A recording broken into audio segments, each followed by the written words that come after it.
छात्रों,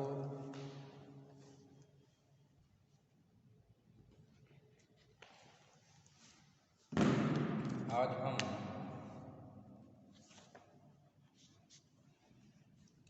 संक्षेपण के विषय में आपके समक्ष कुछ चर्चा करेंगे।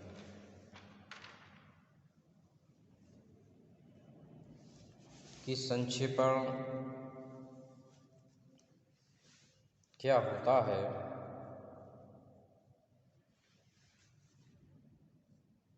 और एक अच्छा संक्षेपण आप किस प्रकार से कर सकते हैं।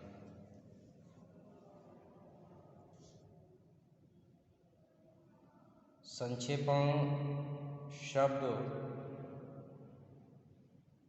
संक्षेप से बना हुआ है, जिसका अर्थ होता है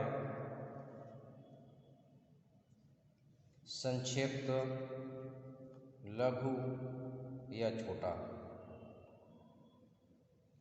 अतः संक्षेपण का अर्थ होता है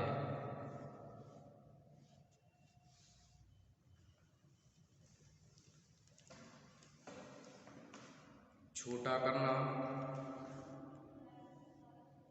इस प्रकार किसी विस्तृत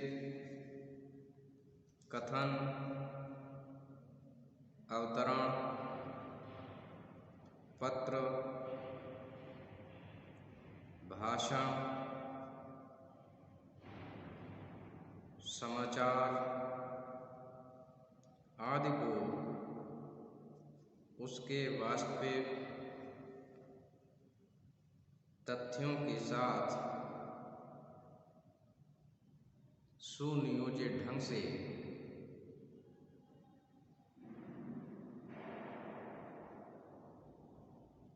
इस प्रकार से प्रस्तुत करना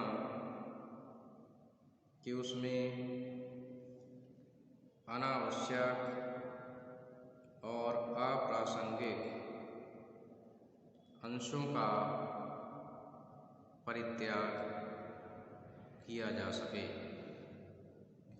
वास्तव में संक्षेपण में मूल अवतरण की भाषा को थोड़ा सा परिवर्तित करके सारभूत तथ्यों को ध्यान में रखते हुए संक्षेप में प्रस्तुत किया जाता है। ये संक्षेपीकृत रूप स्वतः ही पूर्ण रचना होती है। उसके पढ़ने के पश्चात मूल अवतरण को पढ़ने की आवश्यकता नहीं रहती है।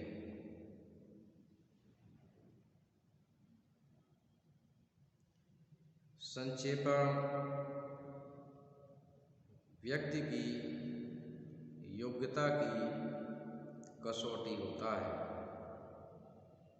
संक्षेपण करने के लिए शब्द ज्ञान, अभ्यास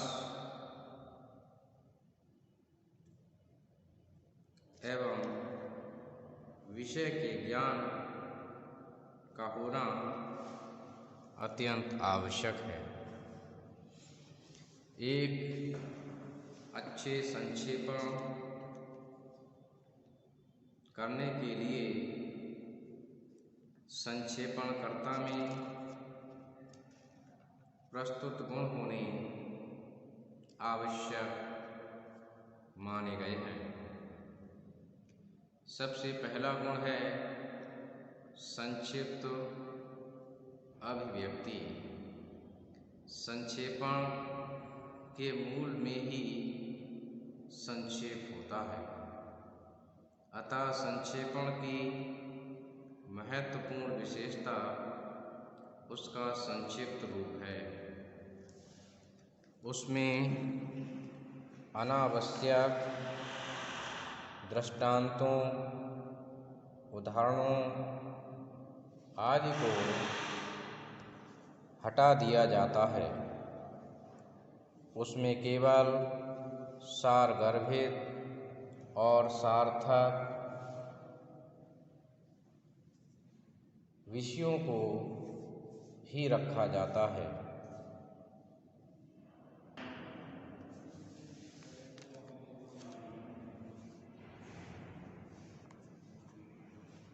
अगला बिंदु है संतुलित आकार।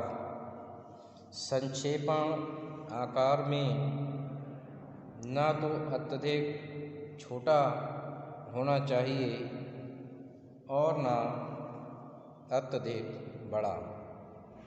संक्षेपण के लिए प्रायः संक्षेपीकरण के आकार का निर्देश दिया जाता है। यदि इस प्रकार निर्देश नहीं दिया गया है तो संक्षिप्त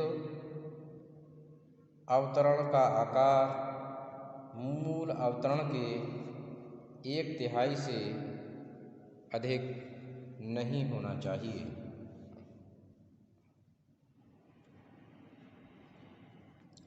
अगला बिंदु है क्रमबद्ध अभिव्यक्ति। संक्षेपीकरण का सबसे महत्वपूर्ण बिंदु है क्रमबद्ध अभिव्यक्ति। संक्षेपीकरण करते समय संक्षेपणकर्ता के लिए मूल पाठ का क्रमबद्ध रूप से संक्षेपण करना चाहिए। जो भाव जिस क्रम में व्यक्त हुए हैं उसी क्रम में संक्षेपीकरण में उनका प्रयोग करना चाहिए। उसके बाद है सार्थक एवं सारगर्भित शब्द संयोजन। संक्षेपीकरण करते समय संक्षेपणकर्ता के लिए सार्थक एवं सारगर्भित शब्दों का प्रयोग करना चाहिए। उसको इस प्रकार से शब्दों का संयोजन करना चाहिए कि कम शब्दों में अधिकतम बात कहने की क्षमता से युक्त हों। इसके साथ ही मौलिकता का भाव भी संक्षेपीकरण में होना चाहिए। संक्षेपणकर्ता को यह चाहिए कि जब भी वह संक्षेपण करे तो वह मूल पाठ को वाक्यों के लिए यथावत न दोहराए बल्कि अपनी मौलिकता का परिचय देते हुए अपने ज्ञान के बल पर उसका संक्षेपीकरण करना चाहिए और संक्षेपण करते समय संक्षेपणकर्ता को पुनरावृत्ति से भी बचाव करना चाहिए। मूल पाठ को भली भांति पढ़कर उसको अपनी मौलिक भाषा में उसका प्रयोग करना चाहिए। इसके साथ ही शुद्धता एवं स्पष्टता भी संक्षेपण के गुणों में समाहित हैं। संक्षेपीकृत रूप में भाव और विचारों की शुद्धता की ओर विशेष रूप से ध्यान देना चाहिए। ये भाव एकदम स्पष्ट रूप से व्यक्त किए गए हों। उनमें उलझाव, दुराव किसी प्रकार का नहीं होना चाहिए। भावों को शुद्ध रूप से, स्पष्ट रूप से प्रयुक्त करना संक्षेपीकरण की अपनी एक विशेषता है। इसके साथ ही पूर्णता एवं बोधगम्यता भी संक्षेपण की महत्वपूर्ण विशेषता है। जहाँ संक्षिप्तता पर बल दिया जाता है, वहीं पूर्णता एवं बोधगम्यता पर भी बल दिया जाता है। अच्छे संक्षेपणकर्ता के लिए संक्षेपीकरण करते समय पूर्णता का ध्यान रखना चाहिए।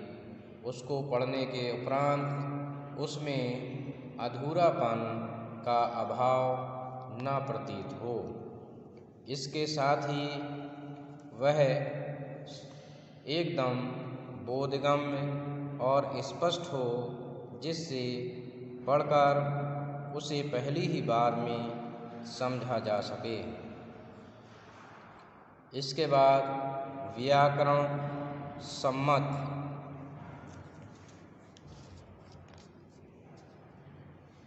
भाषा होनी चाहिए।